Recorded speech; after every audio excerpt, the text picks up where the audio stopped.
तो देखिए Covid self kit, जी हाँ, इस किट का नाम है कोविड सेल्फ किट। और ये कितनी कारगर है। आप जिस वजह से घर से बाहर निकलने में डर रहे थे, आपको ये लग रहा था कि कहीं लक्षण जो है वो कोरोना हो या ना हो, लेकिन अगर जांच कराने के लिए जाते हैं और वहां पर कोरोना की चपेट में आ गए तो फिर क्या करेंगे।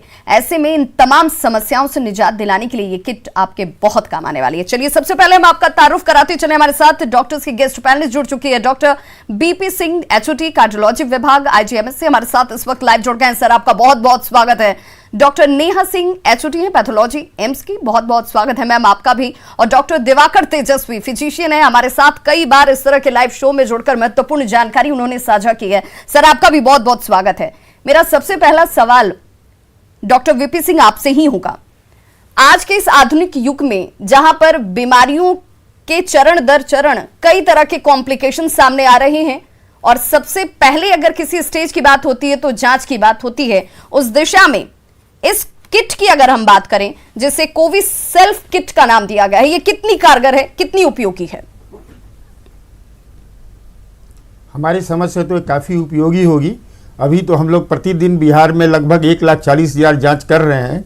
ये कोविड सेल्फ किट आ जाएगी तो लोग को अपने आप सुविधा मिल जाएगी, किसी सेंटर पर जाने का नहीं होगा। अब सवाल है कि कोविड सेल्फ किट कितना सेंसिटिव है और इसका कितना स्पेसिफिक है, ये दो बात जानना बहुत जरूरी होगा। रादर दूसरे किट की तरह जैसे पहले एंटीजन किट कर रहे थे सेंटर पर, तो अगर पॉजिटिव हुआ तो मरीज तो पॉजिटिव है, लेकिन निगेटिव हुआ तो हम लोग आरटीपीसीआर टेस्ट के लिए जाते थे। तो इस किट के बारे में भी जानना होगा, इसकी सेंसिटिविटी क्या है, इसकी स्पेसिफिसिटी क्या है, और ये काफ़ी रिवोल्यूशनरी होगा। घर में जांच सकेंगे, आम जनता काफ़ी फायदेमंद साबित होगी। बिल्कुल। तो देखिए आपके पास संसाधन है, लेकिन संसाधन का इस्तेमाल कैसे करें ये बहुत खास हो जाता है। इसकी जानकारी कितने लोगों तक है ये बहुत खास हो जाता है, और ऐसे में ये सब कुछ चरण दर चरण लोगों तक जानकारी के दौर पर पहुंचना भी चाहिए। हमारे साथ एक कॉलर जुड़ गए हैं आरा से, मैं चाहूंगी कि वो अपना सवाल पूछे। हमारे साथ इस वक्त कॉलर जो जुड़े हैं आरा से, चंदन आप अपना सवाल पूछिए। नमस्ते एवरीवन सर।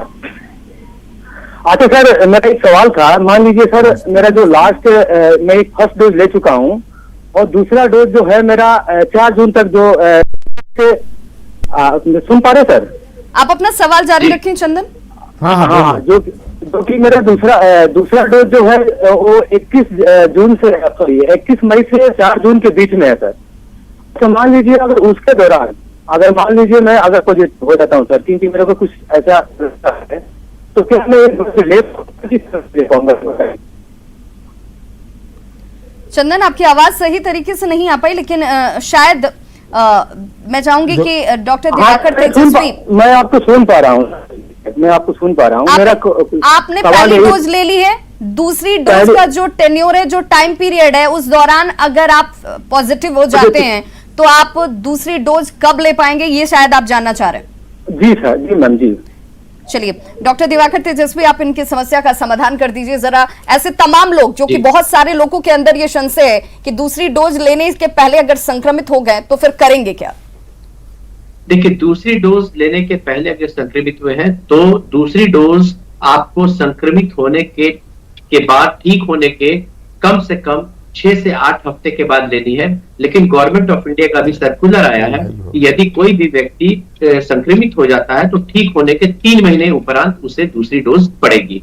लेकिन आप 6 से 8 हफ्ते के बाद से 3 महीने के बाद तक कभी भी ले सकते हैं। तो बिल्कुल देखिए अभी डॉक्टर साहब, लेकिन अभी चूंकि कोविशील्ड की बात कर ले, कोवैक्सीन की बात कर ले, इन दोनों में टाइम ड्यूरेशन जो है वो डिफरेंट है। तो लोगों को ये भी जानना बहुत जरूरी है कि उन्हें कौन सी वैक्सीन लगी है और उसको लेकर क्या टर्म्स कंडीशंस हैं, या फिर कितना टेन्योर दिया गया है, कितना समय अवधि दिया गया है जब आप वैक्सीनेट होंगे।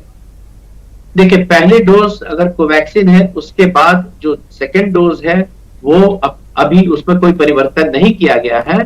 तो फर्स्ट डोज के 4 से 6 हफ्ते के बाद सेकेंड डोज आप ले सकते हैं कोवैक्सीन का। लेकिन कोविशील्ड में उसमें फर्स्ट डोज के 3 महीने से 4 महीने के उपरांत सेकेंड डोज की बातें कही गई हैं, क्योंकि ये लैंसेट और अन्य जो शोध हुए थे उसमें देखा गया था कि एंटीबॉडी का रिस्पॉन्स पहले डोज के 3 महीने के बाद तक में बहुत अच्छे तरीके से आता है। इसलिए कोविशील्ड में 3 से 4 महीने का सामान्य स्थिति में अंतराल रखा गया। लेकिन यदि कोई व्यक्ति इस बीच में संक्रमित हो जाता है तो उसे संक्रमण से ठीक होने के कम से कम 6 से 8 हफ्ते के बाद ही सेकेंड डोज पड़ती है। लेकिन आज अभी गवर्नमेंट ऑफ इंडिया का सर्कुलर जो आया कल परसों में, उसमें है कि ठीक होने के, संक्रमित व्यक्ति ठीक होने के 3 महीने के बाद या कोविशील्ड या कोवैक्सीन आप ले सकते हैं। यानी कि आपने अगर जो भी वैक्सीन ली है उसकी दूसरी डोज भी आपको उसी ब्रांड की लेनी है या फिर उसी कंपनी की लेनी है, इस बात को आपको ध्यान रखना है। और जो नॉर्म्स और जो टाइम पीरियड बताए जा रहे हैं उसका ध्यान रखिए और उसके बाद आप वैक्सीनेट जो है वो जरूर हो, दोनों डोज जरूर लें। कौशलेंद्र हमारे साथ एक कॉलर जुड़ के हैं बिहार शरीफ से। कौशलेंद्र, आप अपना सवाल पूछिए। नमस्कार सर। हेलो कौशलेंद्र, आप अपना सवाल पूछिए। हाँ नमस्ते।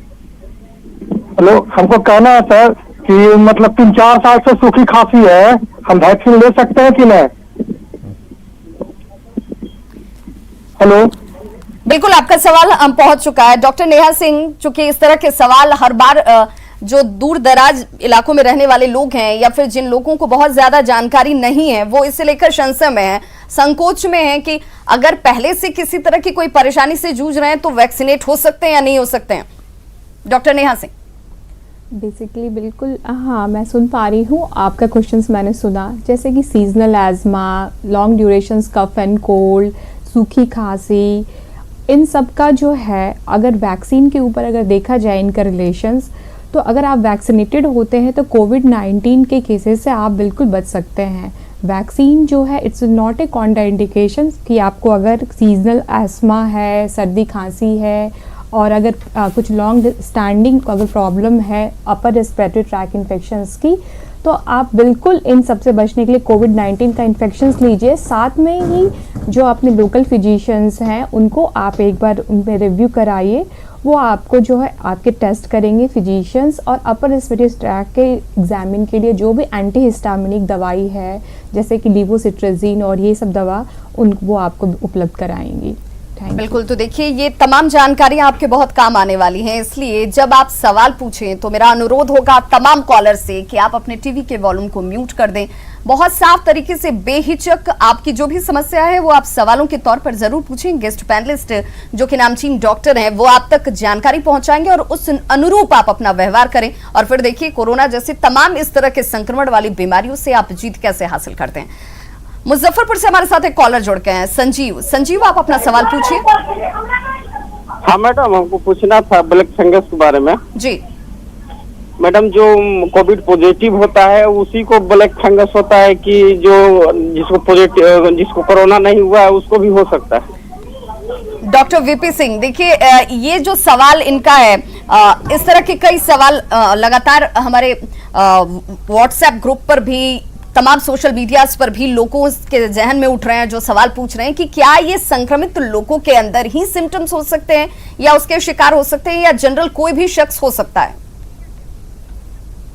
नहीं, ये जो ब्लैक फंगस है, म्यूकोरमाइकोसिस है, ये बीमारी काफी पहले से एस्टेब्लिश्ड है, 100 ईयर्स से एस्टेब्लिश्ड है। अभी कोविड-19 के दौरान स्टेरॉयड के यूज से, इन्फेक्टेड ऑक्सीजनेशन के वगैरह के यूज से ये ब्लैक फंगस का संख्या संक्रमित होने का लोगों को बढ़ा है और इम्यूनिटी घटी रहती है कोविड-19 के दौरान।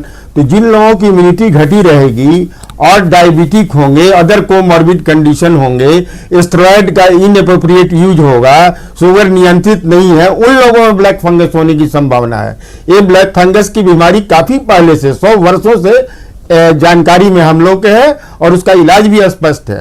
सो जो कोविड-19 के मरीज हैं वो स्टेरॉयड दवा का यूज अगर डॉक्टर लोग कर रहे हो तो शुगर नियंत्रित रखें, काफी संयमित यूज करें स्टेरॉयड का, और जो ऑक्सीजनेशन हो रहा है उसमें जो पानी रखते हैं, ह्यूमिडिफायर में जो वाटर रखते हैं वो डिस्टिल वाटर रखें और उसको डिसइंफेक्टेंट करके सुरक्षित रखें, तब ब्लैक फंगस की बीमारी नहीं